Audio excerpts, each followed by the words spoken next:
Video này mình sẽ nói tiếng Anh. Các bạn có thể bật phụ đề nếu cần thiết nhé.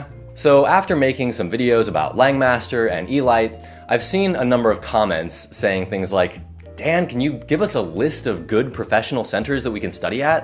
I don't really want to do that.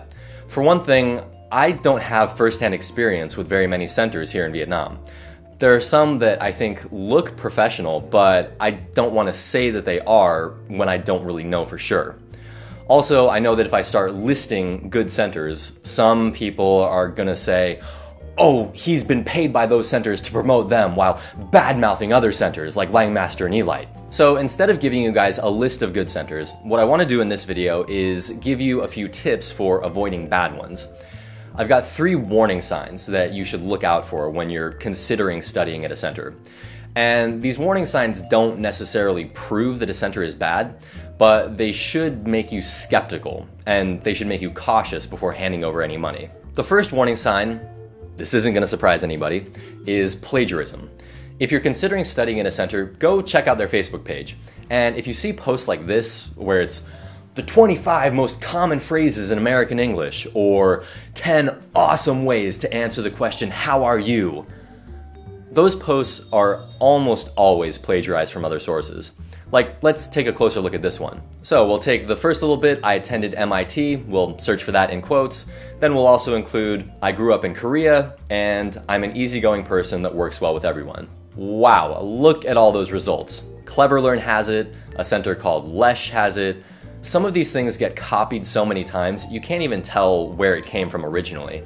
My guess is that it came from like VN Express or some other big site like that. Now, I know some people are gonna say, it's just a post on Facebook, not really a big deal. I see where you're coming from. Plagiarizing material for a Facebook post is not the worst crime ever, but it does demonstrate that that center is not totally honest and professional. And if they're dishonest and unprofessional about that, they might be dishonest and unprofessional about other things too. I know there will also be some people who say, oh, every center in Vietnam does that. That's not true. Once again, I don't want to list good centers, but there are centers whose Facebook pages are totally clean. They've got announcements for upcoming classes and events, they've got photos from their centers, and maybe some articles which they've shared, not copied, shared, from places like VN Express or Zenchi. It's all very ethical and professional. Just keep in mind that if a center plagiarizes content from another source, they're using that content to try to make themselves look like talented, dedicated educators who are providing free lessons to everyone. You know, plagiarism is a form of cheating, and if that center is willing to cheat other people out of their work, they might also be willing to cheat you out of your money. The second warning sign that should make you skeptical of a center is promises. Any promise about the results that you'll achieve after studying in their course, like hate mut go, or fluent in 3 to 6 months, or reach this or that IELTS score, this or that TOEIC score, should make you very skeptical. The thing is, serious and honest educators know that we can't promise our students any results, because ultimately it depends on the students. The students are the ones who have to do the majority of the work in order to achieve results. Also, when centers make promises, the time that they promise is usually completely ridiculous. Like, speak fluently in 3 to 6 months. That is not possible. Time for a bit of brutal honesty. If you're over the age of 18 and you have an elementary level of English, you will probably never speak English fluently. Now, I know some teachers are going to hear that and say, how can you say that? You should be encouraging and motivating your students. Yeah, but I don't want to provide false encouragement. The truth is, and I'm basing this on my own experience learning a foreign language as an adult and teaching a foreign language to adults.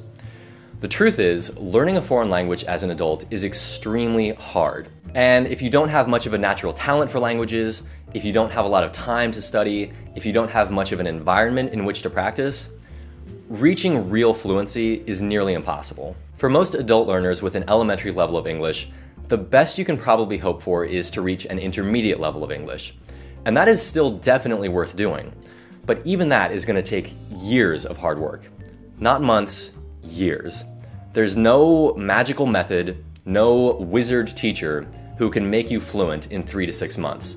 That's just a marketing ploy designed to fill you with hope so that you'll hand over your money. In short, the bigger the promises a center makes, the more skeptical you should be.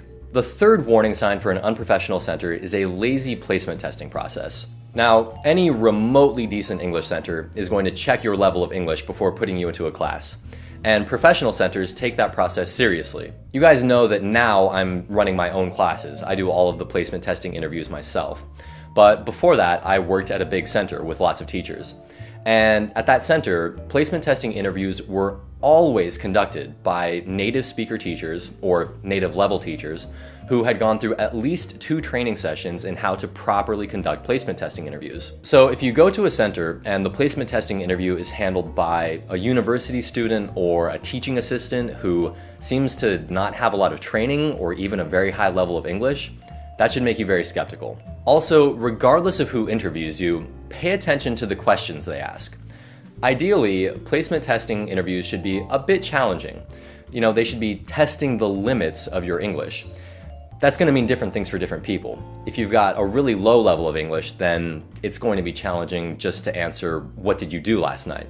But if you've got a higher level of English, then you should be asked to express your opinions or ideas, to talk about experiences, to make connections between things.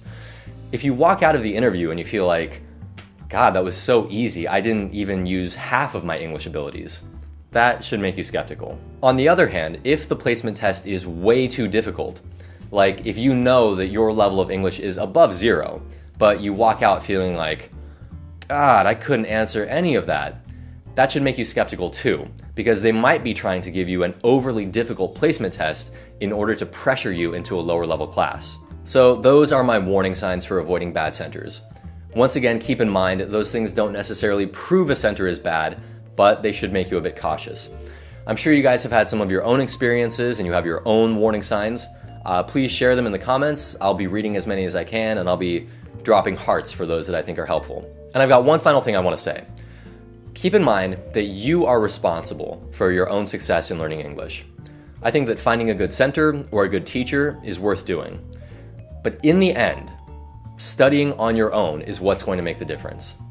So, take responsibility and good luck.